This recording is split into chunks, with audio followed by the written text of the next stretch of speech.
लालबागच्या राजाची ही दृश्य आपण पाहतो आहोत। लालबागच्या राजाची ही मूर्ती आता मोटराईज अशा तराफ्यावर विराजमान त्या ठिकाणी केली जाईल।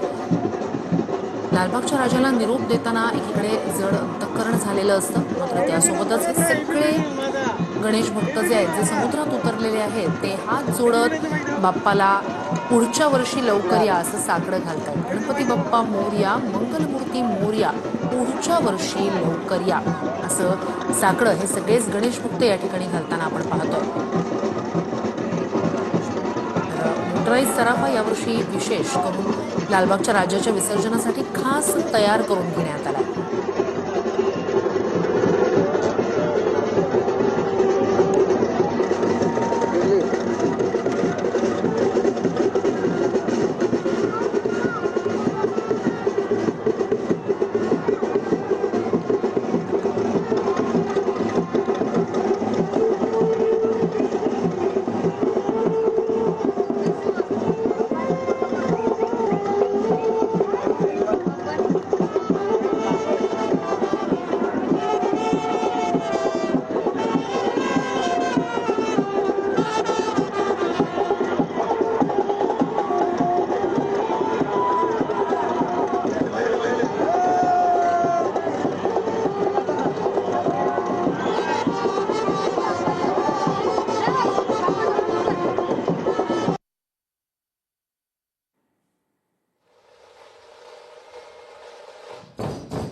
दृश्य गिरगाव चौपाटीवरची, एकीकडे अथांग असा जलसागर, दुसरीकडे बाप्पाला निरोप देण्यासाठी लोटलेला अथांग असा जनसागर। हे दृश्य खरं तर डोळ्यात साठवून ठेवावं असं आणि वर्षानुवर्ष आपल्याला कायमच एक ऊर्जा देणारं असं हे दृश्य, नक्कीच प्रेरणादायी असं हे दृश्य आहे। सगळ्यांना आतुरता आहे। लालबागच्या राजाला तराफ्यावर बसवल्यानंतर ही पूर्ण गिरगाव चौपाटीवरची दृश्य आपण पाहतोय।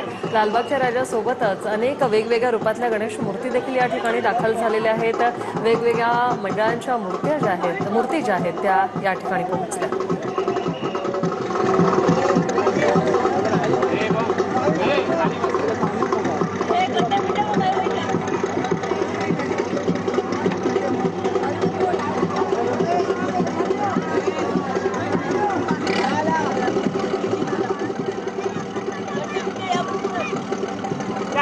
लालबागच्या राजाला निरोप देताना सगळ्यांचेच डोळे पाणावलेले असतात। लाडक्या गणरायाला निरोप देतानाच खरं तर डोळे पाणावलेले असतात, कारण 10 दिवस आपण मनोभाव्या श्री बाप्पाची सेवा केलेली असते।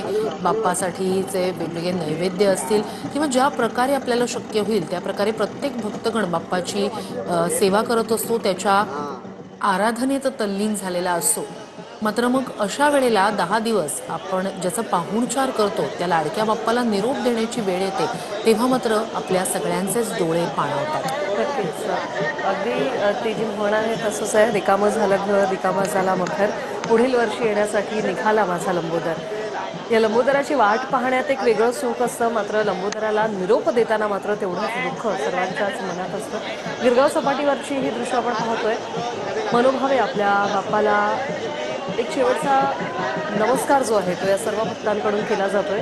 त्यांच्या माध्यमातून जे पाणी मूर्तीवरती सोडलं जायचं ते सुद्धा यंदा तसं करावं लागणार नाहीये, कारण तराफ्याच्या चहूबाजूला स्प्रिंकलरच्या माध्यमातून पाणी जे आहे ते शिंपडलं जाणार आणि अशा अत्याधुनिक पद्धतीनं यंदा लालबागच्या राजाचं विसर्जन होताना आपल्याला पाहायला मिळणार आहे।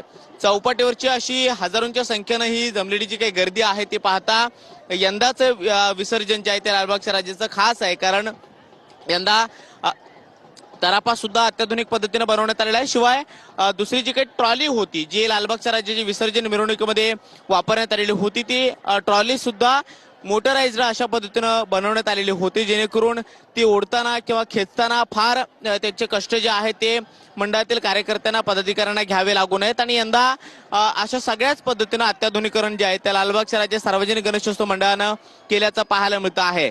सध्या आपण पाहतोय तराफ्यावरती मूर्ती चढवण्याचे प्रयत्न मंडळातील सगळ्या कार्यकर्त्यांकडून पदाधिकाऱ्यांकडून सुरू आहेत. दुसरीकडे अनंत अंबानी हे सुद्धा विसर्जनासाठी लालबागच्या राजाच्या मूर्तीच्या अगदी बाजूला उभे असलेले पाहायला मिळतात आणि हजारो गणेश भक्त सध्या शेवटची जी काही फोटोग्राफी आहे लालबागच्या राजाची ती करताना आपल्याला पाहायला मिळत आहेत. मूर्तीच्या समोर त्याचबरोबर डाव्या आणि उजव्या बाजूला सुद्धा शेकडो गणेश भक्त जे आहेत ते गर्दी करून थांबलेले आहेत. राजाला निरोप देण्यासाठी शेवटची आरती जी थोड्याच वेळामध्ये पार पडणार आहे त्या आरतीसाठी त्या सगळ्यांनी हजेरी लावलेली आहे. तर दुसरीकडे या समोर ज्या बोटी आपल्याला पाहायला मिळत आहेत त्या बोटींमध्ये मंडळातील कार्यकर्ते आहेत, पदाधिकारी आहेत, त्याचबरोबर जे इथले मच्छीमार बांधव आहेत ते सुद्धा मोठ्या संख्येने येत असतात आणि आजूबाजूला राहणारे जे काही मच्छीमार कुटुंब आहेत ती सुद्धा राजाला निरोप देण्यासाठी मोठ्या प्रमाणामध्ये दरवर्षी गर्दी करत असतात आणि अगदी त्याच पद्धतीनं यंदा सुद्धा मोठ्या प्रमाणामध्ये ही गर्दी झाल्याचं पाहायला मिळतं आहे. समुद्रामध्ये जे तरुण उतरलेले आहेत किंवा जे आतपर्यंत येण्याचा प्रयत्न करतायत त्यांच्या सुरक्षितेसाठी लाईफ गार्ड असतील किंवा मग मुंबई पोलीस जवान असतील हे त्यांना वेळोवेळी सूचना देत आहेत आणि कुठलाही अनुचित प्रकार या विसर्जनाच्या वेळेला घडू नये यासाठी मुंबई पोलीस पहिल्या दिवसापासून प्रयत्न करत असल्याचं पाहायला मिळतं आहे.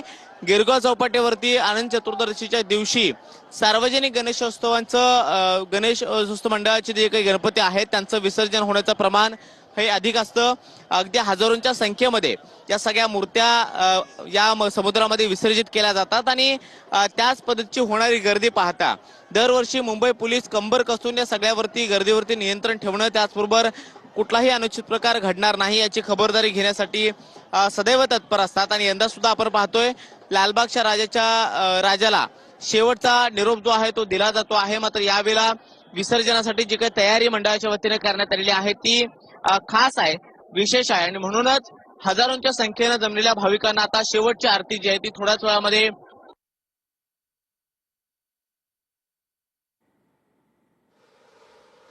लालबागच्या राजाचं आता विसर्जनासाठी म्हणून सज्जता त्या ठिकाणी गिरगाव चौपाटीवर झालेली आहे. मोटराईज तराफा सज्ज आहे. त्या मोटराईज तराफ्यावर लालबागच्या राजाला विराजमान केलं जाईल. खरं तर यावर्षीच्या विसर्जन मिरवणुकीचं हे महत्त्वाचं असं वैशिष्ट्य म्हणता येईल की यावर्षी अत्याधुनिक असा तराफा लालबागच्या राजाच्या विसर्जनासाठी बनवण्यात आला.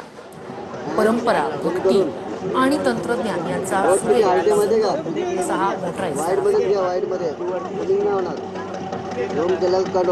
इतरही गणेशांच्या मूर्ती आपण पाहतोय. वेगवेगळ्या रूपातले गणराय हे जे आहेत ते गिरगाव चौपाटीवर सध्या दाखल झालेले आहेत. या गणरायांचं देखील जल्लोषात विसर्जन होत आहे. लालबागच्या राजाला आता थोड्याच वेळात या तराफ्यावर ठेवण्यात येईल आणि एक आरती जी आहे त्या आरतीची सर्वजण प्रतीक्षा करतात. जिथून शक्य होईल तिथून हे दृश्य तुमच्यापर्यंत पोहोचवण्याचा आम्ही प्रयत्न करतोय. खरं तर या लाटा आपण ज्या पाहतोय राजाच्या पायाला स्पर्श करण्यासाठी त्या देखील आतुर झालेल्या आहेत.